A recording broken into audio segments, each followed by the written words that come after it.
বন্ধুরা গ্রামে সবাই বলছিল যে ভুট্টা দিয়ে ঘর তৈরি হচ্ছে, ওই জন্য ওইটা দেখার জন্য আমরা সবাই চলে আসলাম মাঠে। বন্ধুরা এই ঘরটিকে সবাই দেখতে আসছে বলে ধান ক্ষেতের মালিক ধান ক্ষেতের উপর দিয়ে একটা ব্রিজ তৈরি করে দিয়েছে, যাতে কারো প্রবলেম না হয় যেতে আসতে, ওই জন্য ব্রিজটা তৈরি করে দিয়েছে।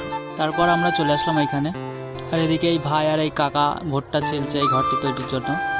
দেখো বন্ধুরা কত সুন্দর সাজিয়েছে ঘরটা, ভুট্টা দিয়ে ঘর তৈরি হচ্ছে, এটা আমি ফার্স্ট টাইম দেখলাম। আর এদিকে বন্ধুরা দেখো কত লোকজন এসেছে দেখার জন্য। এখানে কি একটা লেখা আছে বন্ধুরা, হয়তো এটা কোনো বীজ, মানে গাছের বীজের ব্র্যান্ডের নাম হবে, হয়তো ডায়মন্ড কি একটা লেখা আছে।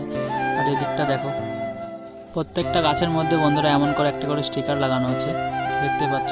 এখানে বন্ধুরা হয়তো কোনো অনুষ্ঠান হবে, কোনো জনসভা হবে হয়তো, ওই জন্য এখানে প্যান্ডেল করছে, দেখতে পাচ্ছ তোমরা। আর এদিকে বন্ধুরা দেখো গাছের ওপরেও ভুট্টা বেঁধে রেখে দিয়েছে।